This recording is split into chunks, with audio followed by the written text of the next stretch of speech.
How's it going, guys? So today we're going to be going over the ignition system on our Cessna. Now, our ignition system is what gives our spark plugs power. We have 8 spark plugs in our Skyhawk, 2 per cylinder, and then we also have 2 magnetos. The magnetos in our airplane are engine driven, so each magneto powers 1 spark plug per cylinder. And what's really important to note is that these magnetos are engine driven. So if we had an electrical failure in our Skyhawk, our engine would still run, which is very important. Each spark plug has a spark plug wire. I've drawn them here for you, and each one goes to each cylinder in our engine. Now, our magnetos are engine driven, and they are self-contained, meaning they're not getting external power from anywhere.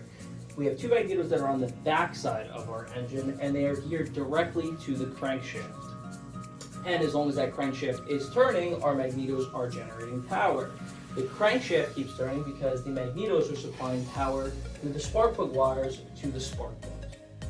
So we talked about in the classroom the magnetos on our airplane. I'm going to show you we have 1 magneto here and 1 magneto here. And as you can see, there's no external power going to them. They're driven directly by the engine.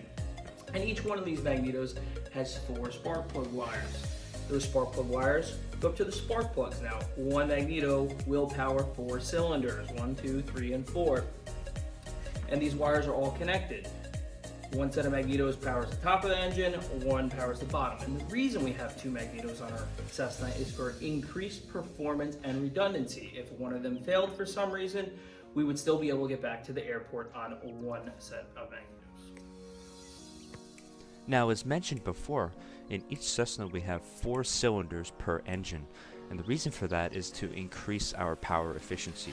So if we take a look at this cylinder, we have a piston inside of a cylinder itself, and what it is connected to is a connecting rod, which then is connected to the crankshaft in the middle of the engine, which then allows the 4-stroke process to begin with help of the spark plugs on each side of the cylinder.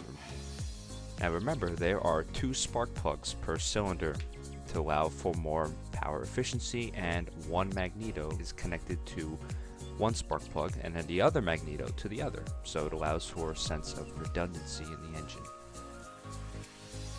So now that we talked about how the cylinder itself works and gets power, we can talk about the 4-stroke cycle. We're really converting chemical energy into the mechanical energy, which then drives the crankshaft in the middle of the engine to drive the pistons and provide the power necessary to turn the propeller. So you first have the intake stroke, which begins the downward motion of the piston, and after that point you get the compression stroke, where the intake valve closes, the piston moves back to the top of the cylinder. And remember, the spark plugs are what causes the explosion of the compressed air and fuel once it's at the compression stage. Lastly, there is the exhaust stage, where all that gas that is compressed and ignited inside of the cylinder is then forced back up into the base of the cylinder, where it is sent out via the exhaust manifold to be sent out of the engine. The intake, compression, power, and exhaust stages inside of this cylinder, they all work together in order to turn the crankshaft and turn the propeller, which then drives our engine to be useful for flight and produce our necessary thrust for flight. In order to start the engine, we have an ignition switch which has a selector for each magneto, left, right, and both, and the off switch. We have a battery master switch, which then turns on the battery and goes directly to the starter motor.